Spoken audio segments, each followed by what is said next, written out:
எல்லாம் சிவன் செயல். வேதனை தழைத்து ஓங்க மிகு சைவ துறை விளங்க பூத பரம்பரை பொழிய புனிதவாய் மலர்ந்தழுத சீதவள வயல் புகழை திருஞான சம்பந்தர் பாதமலர் தலை கொண்டு திருத்தொண்டு பரவுவான். சிவசிவா. திருஞான சம்பந்த பெருமான் எழுந்தருளிய தலம் இந்த தலம்.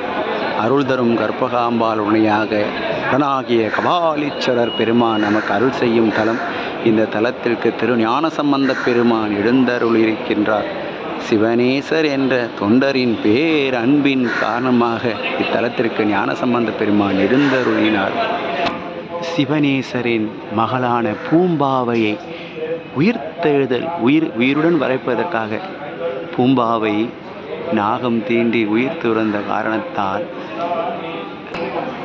பூம்பாவையை திருஞான சம்பந்த பெருமான் எழுந்தருளி மட்டிட்டும் புன்னையும் காணல் மடமயிலை கட்டிட்டும் கொண்டான் கபாலீச்சரம் அமர்ந்தான் ஒட்டிட்ட பண்பின் உருத்தீரவல் கணத்தால் கட்டிட்டில் காணாதே போதியோ பூம்பாவா என்று திருப்பதிகம் பாடி 4 ஆண்டுகள் கழித்து திருக்குடத்தில் சாம்பலாக இருந்த பூம்பாவியை உயிருடன் வரவைத்த தலம் இந்த தலம். திரு ஞானசம்பந்த பெருமான் அருளிய திருப்பதிகத்தினால் உயிருடன் வந்தார் என்பது இத்தலத்தின் மிகச்சிறந்த வரலாறு.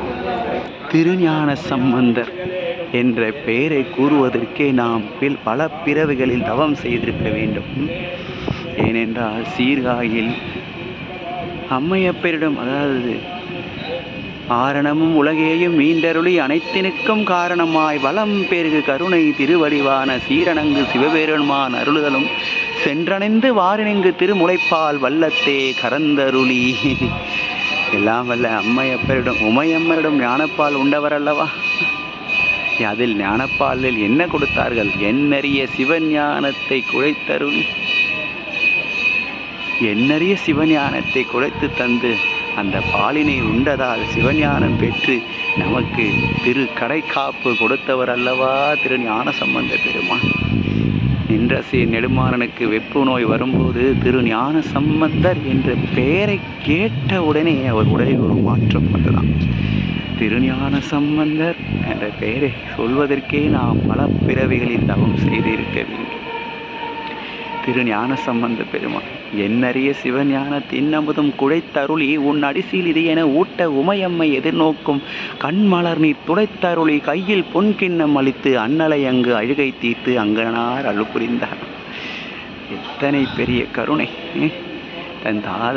தந்தையாருடன் நீராட செல்ல வேண்டும். அதாவது சிவபாதை சீர்காழி தலத்தில் உள்ள திருக்குளத்தில் நீராடி செல்லும் போது உள்ளே மூழ்கிவிட ஞானசம்பந்த பெருமானோ அம்மையப்பா அம்மையப்பா அம்மையப்பா என்று அழைத்த கருணை அம்மையப்பரே வந்து ஞானப்பால் கொடுத்தார்கள் அல்லவா?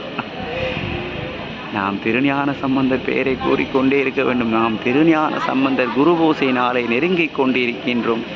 இத்தலத்தில் திருஞான சம்பந்தர் எழுந்தருளிருக்கிறார். இத்தலத்தில் சிறப்பாக 10 நாட்களாக திருஞான சம்பந்தர் பெருமானின் குரு பூசை விழா நடைபெற்று கொண்டிருக்கிறது. மாலை நேரத்தில் வந்தால் அந்த அரிய காட்சிகளை எல்லாம் நாம் இங்கு காணலாம்.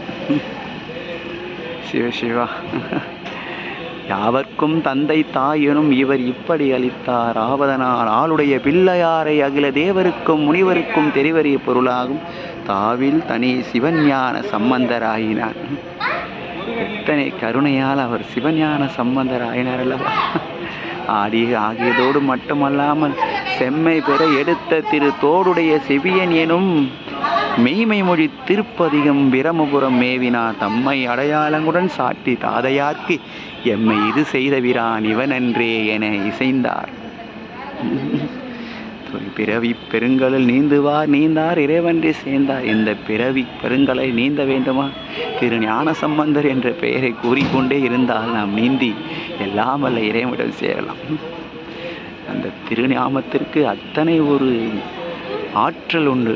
4 பெருமக்கள் திருப்பெயர்கள் நமக்கு அழிந்தெழுத்து மந்திரம், உபதேச மந்திரம். அப்பேற்பட்ட மந்திரங்களை நாம் 4 பெருமக்கள் திருவடிகளை நாளும் வணங்கி கூறுவதனால் நாம் அந்த 5 எழுத்து உபதேசத்தை மந்திரம் உபதேசிப்பதற்கு இணையானது 4 பெருமக்களுடைய 63 நாயன்மாவுடைய திருப்பெயர்களை கூறுவது.